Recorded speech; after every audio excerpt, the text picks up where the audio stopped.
Sometimes I write code. So I think for days I was just trying it. There's sometimes I don't actually get response. There's sometimes I get response. What did you do differently that didn't let you give up immediately? What made you keep going? Okay, so from code outreach, let's say $30,000 upward. So you've made over $30,000 from code outreach. What's the most amount of money you've made in a single month? I think that is $2,000. I used to reach out to people like a crazy woman. Sometimes a day I might reach out to 500 plus 1,000. I did 1,000 before. Hi everyone, and welcome back to my YouTube channel. My name is David Akinoye and I'm the founder of Review Spectra. You can check us up online at reviewspectra.com. We help local businesses get more Google reviews and rank at the top of Google search in their city automatically. Now on this channel, I promise to bring you real conversation with real people who are building real income, no fluff, no fake guru energy, just the honest truth about what is working. So today's guest has made over $30,000 with one single strategy that we refer to as cold outreach. There is no Upwork algorithm, no referrals, no waiting for a client to find him. He goes there and gets them every single time. If you're a young African, young entrepreneur trying to build a freelance income from scratch, this conversation is going to change how you think about clients forever. Damilola, Adigun, welcome to the channel. Really glad to have you here. Hello, it's really nice to be here. My name is Damilola Adigun. Thanks for joining us. Thanks for joining. Okay. Before we get into cold outreach strategy, I want you to tell us about who you are and what you were doing before freelancing and where did all this start from? Okay, so my name is Damilola Adigun. I'm a graduate of Federal University of Ekiti. I studied computer science. So before I started freelancing, basically I do not naturally. Sometimes I write code. So then I just write it to code, and as a programmer, as a computer science student, first thing that comes to your mind is I need to be a programmer, write codes, and learn one or two things. So down the line, I was introduced to freelancing, and that was how I started the journey there. Okay, yeah, that's awesome. That's an awesome beginning as a computer science student, also into freelancing. I would like to ask that when did your first code outreach? When was your first code outreach, and what does the first attempt look like? To be honest, was it embarrassing? Okay, then I think that should be 2023. That was 3 years ago. So the first one, I'm kind of new to the system. It's also introduced that we do this like this. You are going to make money from it. So I just give it a try then. I think for days, I was just trying it. There's sometimes I don't actually get response. There's sometimes I get response. I just keep on going. I just believe in it. That was how I started it. That's an awesome start. Okay, to keep the momentum going, I would like to ask that, when a lot of people start cold outreach, there is always like a backlash of getting ignored. What did you do differently that didn't let you give up immediately? What made you keep going when even it was not working yet? Or did yours work at the initial time? No. Okay, when I started then, I was totally an amateur, and I don't really know what I was doing then. I was just told to when this like this, I just continue doing it, even if I'm right or wrong. I was just reaching out. Then I was even doing it blindly because I was new to the system. I don't know much about it. So I have a first message I just sent then. So I just paste it random people, just send it out. So then I was not really tired. I just believe that because I believe what I was doing, and I was told that if I focus on it, I'm going to get it done. Thank you for that. When you started freelancing, many people start with platforms like Fiverr, Upwork, and all of that. What made you choose cold outreach? Like, I want to go out there and get these clients. What made you think like that? Okay, so basically the approach of the code outreach, because I have someone that taught me actually. So the person was like, try this. So that was what I started with. And when I started the code outreach, I found it as something else. I'm okay with it actually because it's not kind of stressful for me. So I just reach out to people, introduce my service to them. And yes, most of the times I see people that make use of other freelancing platforms like Fiverr, Upwork, because then majority of the times then all it does is mostly when I'm reaching out to clients, trying to get new clients, majority of them they might just open their freelancing platform with their Fiverr. They might just stay online and maybe they might be out doing something else. They might be asleep. But me, I didn't know to sleep because I need to be active in what I'm doing. I need to make sure I get clients. So that was that's awesome. Give us a real number, as much that you're comfortable with. How much have you made like in total so far from cold outreach? Okay, so from code outreach, let's say $30,000 upward. So you've made over $30,000 from cold outreach. What's the most amount of money you've made in a single month? I think that is $2,000. Okay, so let's get to know you a bit more. So walk us through your exact cold outreach process from start to finish. What do you do? How do you find clients? How do you find leads? Okay, so mainly my approach for the cold outreach, I make use of social media. I make use of social media and also I make use of emails. So there are different approaches to it actually. So when you're making use of social media, you're going directly ways you can reach out to them on their social media platforms and approach them in their DMs. Emails also, there are platforms you can get their emails from and approach them to their email. And I make use of LinkedIn also. So that's the approach I make. So another method is when you are code outreach, there are ways you need to know. In the first place, people you are reaching out to, they don't know you, they don't know where you're from. Just like as if someone just come, I want to offer this for you, I want to do this for you. They don't know you, they don't know where you're from. First thing, you have to be confident in what you do, and you have to be able to introduce yourself for someone that doesn't know you, doesn't know your background, where you're from, even to trust you. You know, the world we are now, it's kind of hard to trust people because they believe it's scam in the past. So just for you to come from out of nowhere, I want you to do this, you have to put down your money for me. They don't know you. So in the beginning, when you're outreaching, you have to be able to you have to be able to build the trust. Like that's very, very important because before someone that doesn't know you, they don't know your background, before they can give you their money, you have to also be able to trust you. So the first thing is what you have to be able to build the trust between you and your client. And also, just like I said, I have a template now I'm sending to a lot of people. There are some of them that are able to know that no, this message is not directly for me. You are just sending it to a lot of people. So your message has to be able to be what more personalized. The person you want to reach out to, when you see their profile, you have to be able to study the profile. Oh, this person is doing this is what you are doing, instead of just sending a random generic message to everyone. So you have to understand the person's business, which this type of coach person is doing before you're able to reach out to the person. Okay, that's awesome. I think that explains the exact reason why some people's code messages get ignored completely. Maybe they are not like making sure that they are personalized. That's what you're trying to tell us, right? Yes, yes. So tell us a little bit. How many messages do you send before you expect to get a client? Give us like a real number. What is your conversion rate on? Okay, I don't really have a specific number. I just like when I started, then I used to reach out to people like a crazy human. Sometimes a day I might reach out to 500 plus 1,000. I did 1,000 for when I started back then. So then I do get response then actually, but not only then when I started, I don't really know much. So sometimes they might say when I get response, I will even say rubbish. So even when I got my first client, actually, I don't still know much there because my first client that was $50 back then. So I think few years later, when I was checking our conversation then with my first client, I was like, so this is rubbish I told this person, and this person actually paid me. Because then I don't really know much. So back then I just reach out to a lot of people. Then I do get a response actually, but because I don't know much, I don't really know much. But in the long run, I was able to develop myself. So when I develop myself, nowadays I don't really reach out to large number of people and I get my response. So when I have the response, I'll be able to convert them because I understand the game better now. That's awesome. Thank you for sharing that with us. And you know, a lot of people face rejection. I send so amount of messages. They are no's, they are not, they are whatever it is. How do you handle those rejection? What is your mindset around that? Okay, you should understand that rejection is part of the game. Not even only outreach in this world that we are. Definitely, you are going to get rejected. People that are selling things, people that are other businesses, they get rejected also. So rejection is part of the game, and you have to what you have to be used to it. So there are sometimes I might reach out to people, a lot of people a week. I might not even get a response at all. Sometimes I might get a response, no, I'm not interested, get out of here, and lots more. So you just have to it's part of the game. You have to get used to it. Rejection is part of it. You have to get used to it. But you just need to make sure that you need to check yourself always.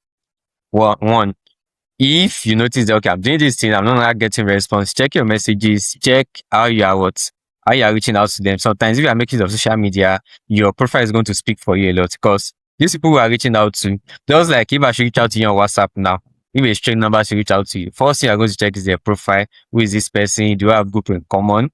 So also when you're reaching out to them private on social media, the first thing you're going to check is their profile.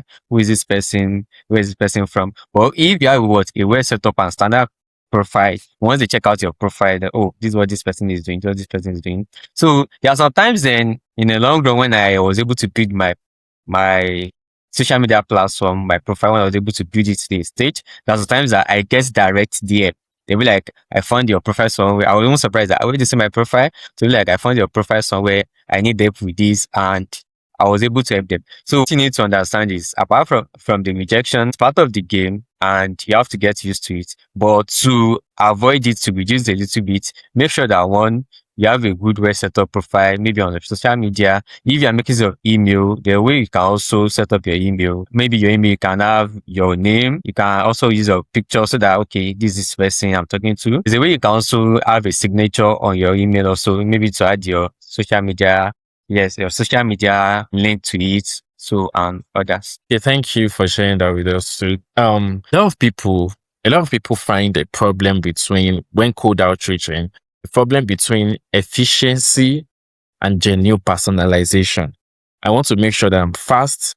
I want to reach out to more people. I want to make sure I'm efficient. And also with being genuine about the personalization. How do you draw the balance between the two? Okay, one thing in the long run, one thing I noticed is that it's not, yes, it's the number of people reach out to matters also, but it doesn't really matter. It matters a lot, but you just have to understand the game that, one, let's assume my goal is to reach out to 500 people and we can want to reach out to 500 people.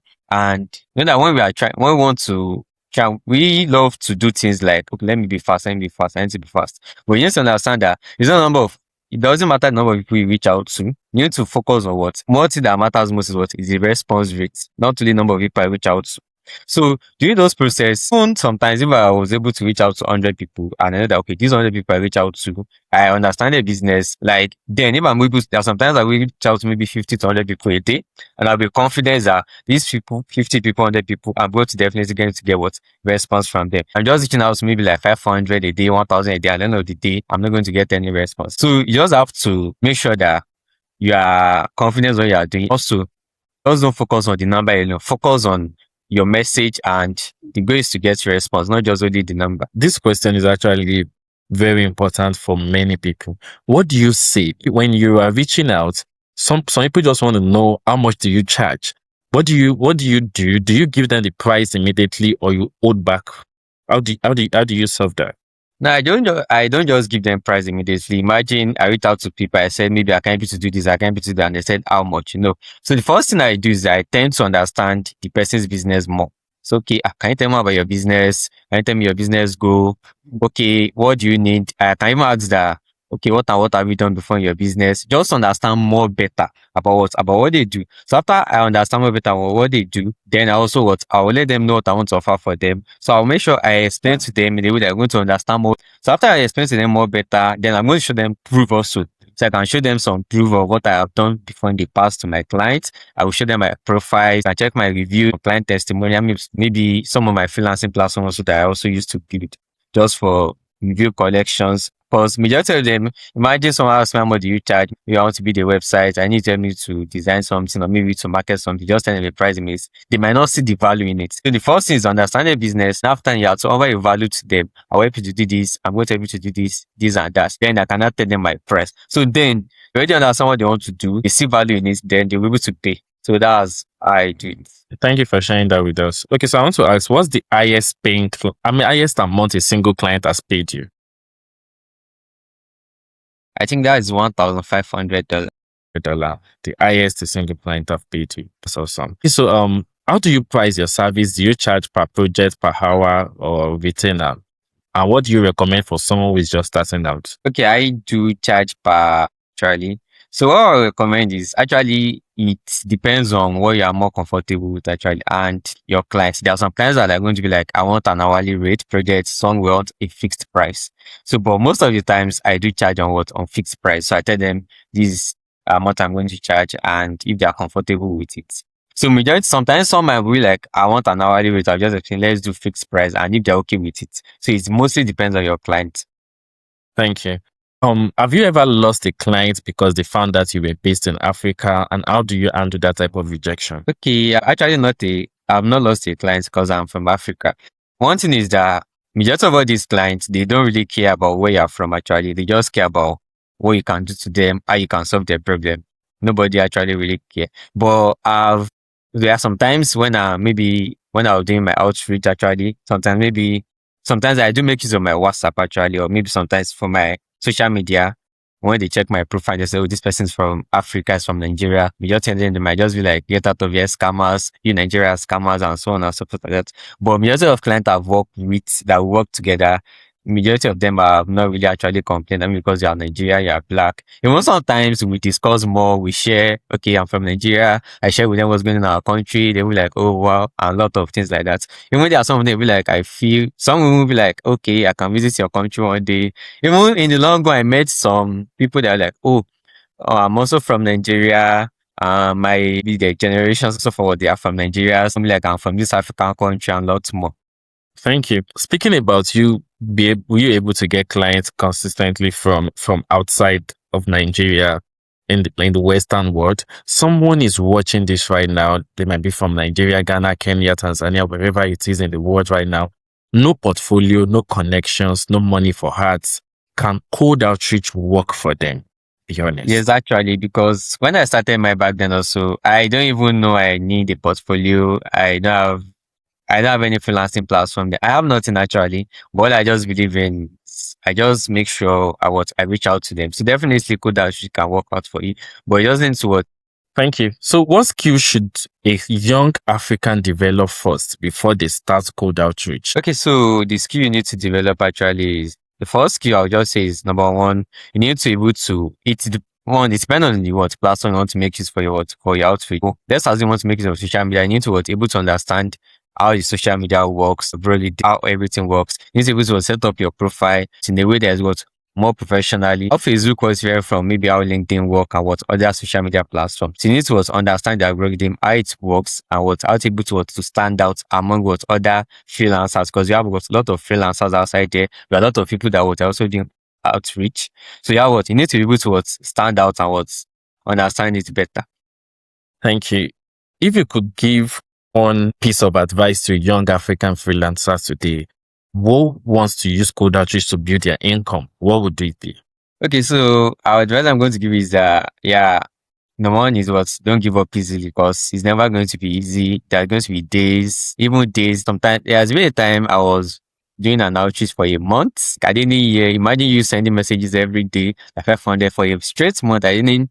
A single person didn't reply me out of what's going on. So you have to be consistent with it. You have to show up daily, even when things are going right, even when things are not going well. So you have to make sure you are consistent. Don't give up easily. Make sure you are doing it every day, even when you are tired, when you don't feel like when you feel like giving up, when you are not getting the response, when you are telling you no, I'm not interested. Definitely, you are going to get a lot of no's. No, I'm not interested. I'm not interested. Sometimes we have someone that is helping us. Just make sure you keep on going and make sure you're reaching out to the right audience. That one's very important also, because about coach outreach also, you have to be able to understand your audience, your target audience. What am I focusing on? What do I want to reach out to?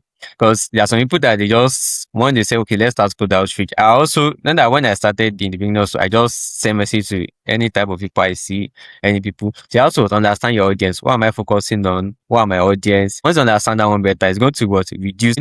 I want to do code outreach. So my goal is to reach out 500 people. I realized there's maybe out of 500 people, I was able to just send message to maybe 20 people. Those are real people that I'm supposed to focus on. If I just maybe, because when you're code outreach also, what are we are now, there are a lot of all these people that will call this Yahoo Yahoo. So they make use of all these white people's picture, set up their profile like they are them also. So imagine I'm doing outreach and I'm reaching out to a Yahoo guy. So that means what? I'm focusing on the wrong person. So you need to be able to understand your client. You go in because some people, when they said, I want to reach out, they just check profile, they just send DM immediately. No, check their profile, check their post. What is this person doing? Understand better before what you send your message. So that's how it is. So not just like I've reached out to 500 people, I've reached out to 1,000 people a day.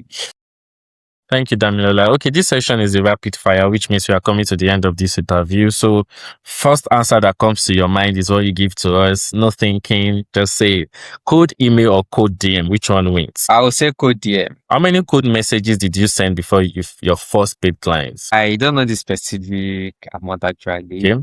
Highest amount you've ever made from one code message? Highest. Like, is it like that a client pay at once or what? The highest amount you've ever made from one code message, from one client. Oh, that was 1,500. What's rejection you ever received from cold outreach? Worst rejection? I don't really have worst because me also like I'm interested, get out of it. So I don't really have any worst. So what's one word to describe most people's cold outreach messages?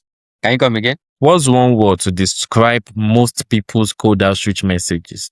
Okay, I'll just say just make sure you are personalize a love and offer value in your outreach. Morning outreach or evening outreach? Any day, anytime. I don't have a specific time. So templates based outreach or fully personalized, which converts better? Fully personalized. How long should a cold message be? Short or long? Actually, it depends. Sometimes it can be short. It depends on the service you are reaching out to and who you want to focus on. Sometimes it can be long, sometimes it can be short. So I've tried both and both have worked out for me. Thank you. Someone is watching this right now and is scared to send their first cold message. Just a single word for them. Okay, so I'll just tell you, go out there, reach out to them, but just make sure you understand who you are reaching out to. Am I reaching out to the right people? Am I offering value to them? Do they understand me better? Understand that people you are reaching out to, like I said earlier, they don't know you, they don't know where you are from. So in your message, they have to what? You have to be able to convince them very well. Have a good profile, that what? Even before you have a portfolio, back then I don't really have a portfolio, but my profile do speak for me. So once they check my profile, they understand me better. Oh, this is what this person is doing before what I was able to build my portfolio. Thank you so much, Damilola.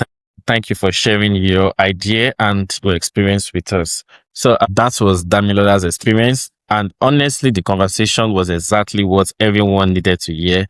That thing that stands out to me most is him talking about making that he made over $30,000 cold outreach, sorry. And that's like crazy.